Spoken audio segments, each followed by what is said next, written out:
Well, hello, Switzerland. I'm L.A. Little, and this is your weekly neoclassical TA broadcast for the Swiss market. Here at NeoTA, we go where others can't.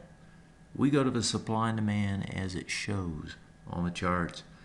By using neoclassical TA, we ferret out direction, we optimize our timing, and we use that to create consistent profitability. So thanks for joining the show. Let's take a look at what's happening. Let's start with last week's quotes. Percentage-wise, had a pretty good week. SLI up 1.2%, 1.2 almost on the SMI. The SPIEXX actually slightly lower. The SPIX just slightly higher, almost 1%. So pretty good week overall. Big caps had a good week, and the small caps lagged. Of course, if we look at the year to date, it's a very different picture. The small caps are the only ones positive. You're 6%, 8%, and almost 6.5% on the broadest measure. So, still a tough market overall. Small caps are really leading the charge in the overall space. Let's take a look at the details here on the charts. Starting with the broadest index, another a nice push up last week, get over a swing point high. And so as we go over a swing point high, right, that changes trend, takes it to bullish finally. And so you've got the bullish trend as a result of this break. Now the target becomes the next swing point high, which is a little bit higher up.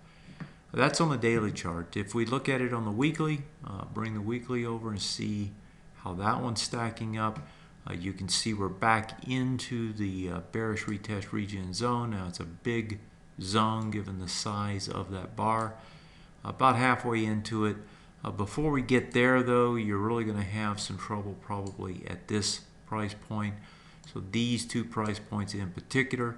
So if you draw another zone in there, to me that would be the spot we should see resistance.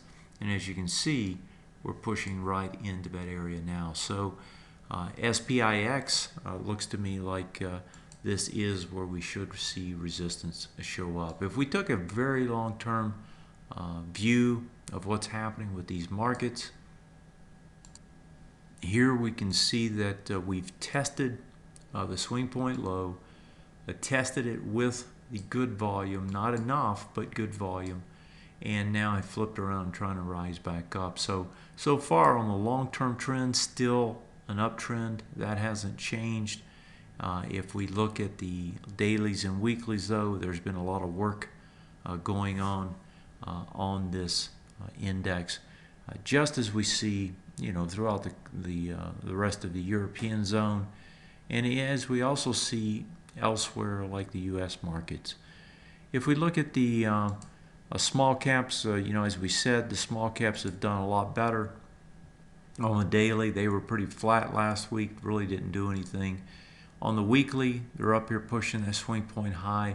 They've failed now twice at that swing point high. We remarked on this last week that that test failure, I wouldn't view it as too negatively to start with, because as you make a big run like has happened here off the bottom, right?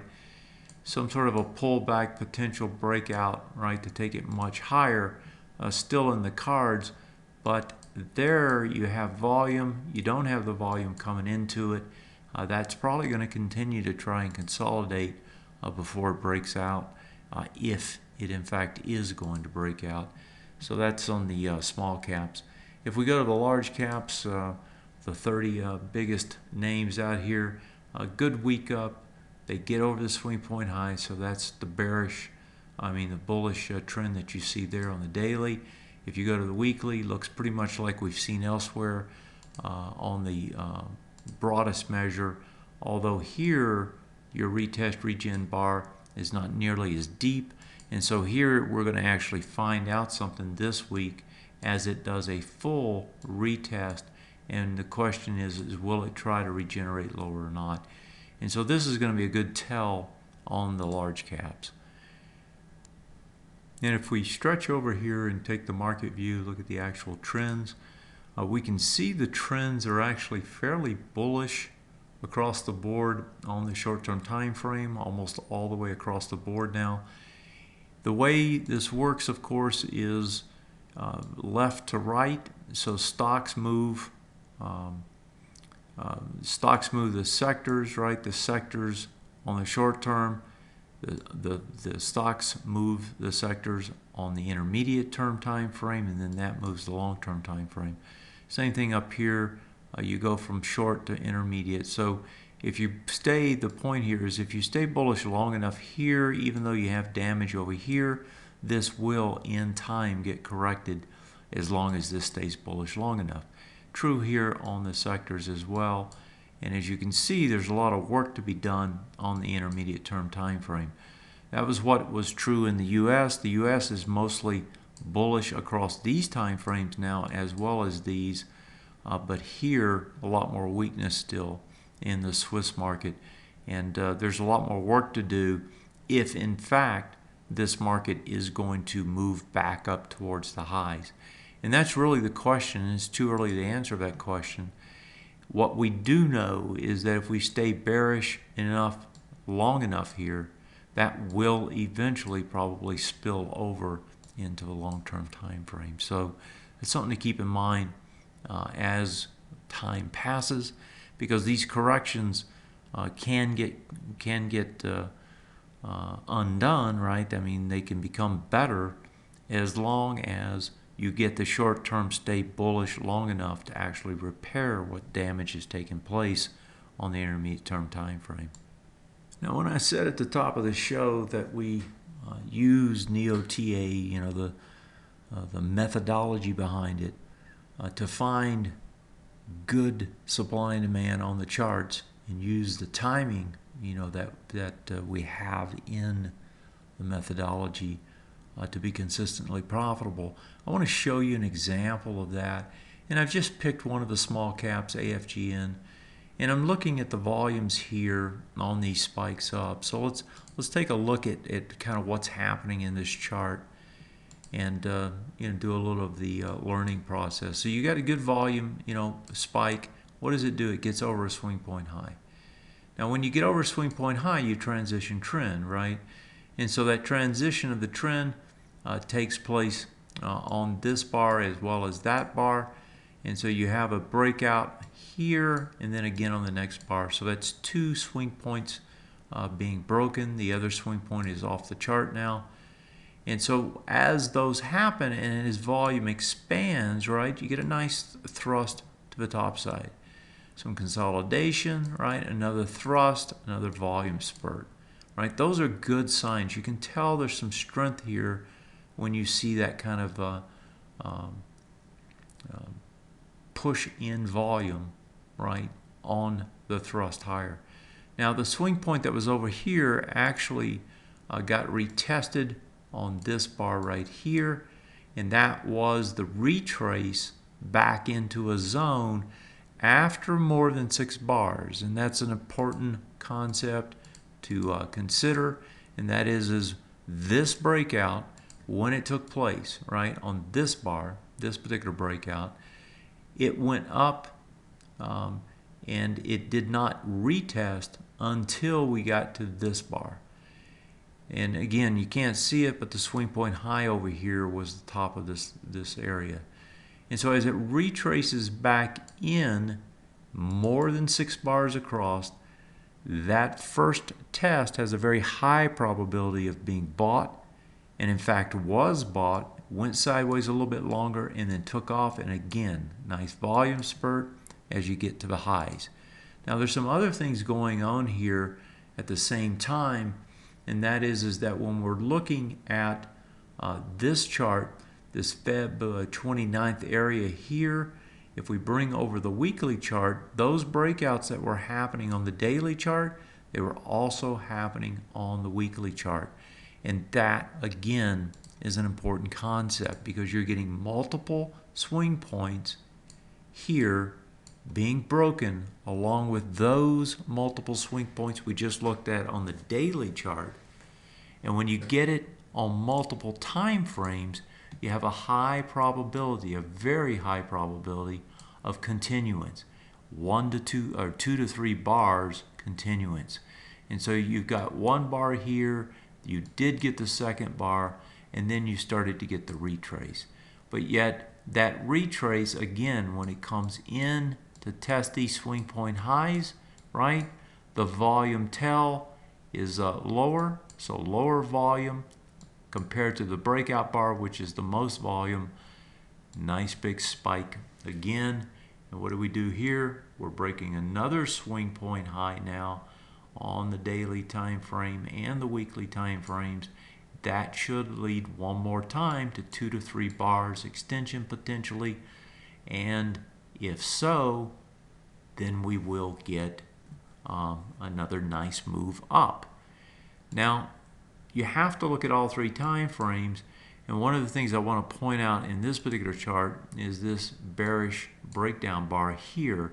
We're going into it now, and if we take that date, it's August 17th. Let's bring over the monthly chart. In the August 17th area is this bar. This is the one we're going into now. We're also coming back into a bearish retest region. There's 2 of them. So there's an area here, there's this bar inside, and a bearish retest region, if you go more than 6 bars from the breakdown area, which in this case, the breakdown was, well, this one did not. This bar here actually got tested on the very next bar. This lower bar did not get tested for 2, 4, and then on the 6th bar it got tested. And so in each of these cases, the test came within 6 bars. And when you get a test within 6 bars, you typically try to move to the top part of the retest region zone. If so, that's going to try to move up into this high. If we look at that high, we use this bar. That's about 1435. Coming back to the daily chart now, 1435. This is 13. 1435 would be these lows over here. And so this is going to be the real test. And the question is can it get all the way up there or not? Given that it's broken out on multiple time frames, odds are it will push over this breakdown bar and get up into that area. That's neoclassical. That's reading supply and demand on the charts. It's using all the time frames. It's using the concepts in the methodology to make good reads that have certain probabilities associated with them. And you know, as we go over time, you'll learn more and more about what those setups are and what those probabilities entail. As far as the market, let's go back. Let's take a look at the general market and consider where we go next. So we're over a swing point high. We're coming into the retest regen zone. We actually have a little ABCD structure taking place here. You can see it from the bottom. 1, 2, 3, how that one works. From here to there and back up. And so that would get us to the top of this bar area. That would also get us deeper into the swing point low. And you know, it kind of looks doable. There's also a swing point low here that hasn't been tested. Let's see if that bottom crosses. That's 530, 531. And this breakdown, 530. Yeah, this was already tested once, so this would be the second test. So that 531 to about 38 area looks like the area that it's going to try and push to on the broadest measure. And if we look at it on the monthly, that is actually the top of this bar, so that also makes sense. That's where the volume is. So I would think that we'll probably see, whether it's this week or next, we will see this market try and grind a little bit higher, and then it's probably going to run into problems again on that broadest measure. If we go back to the small caps are probably going to consolidate a little bit more, do some more testing on a bullish retest and regen off that swing point high. And if we go to the smaller 30 stocks, right? The large caps. Here again, I got another ABCD structure, looks almost exactly the same. Should push you back up another, probably about the top of this bar, which is about 1300. So that's the way it shapes up. This week looks like it's probably going to be okay and probably positive. That's it for tonight. Thanks for joining me. Until next time, have a great one. Take care.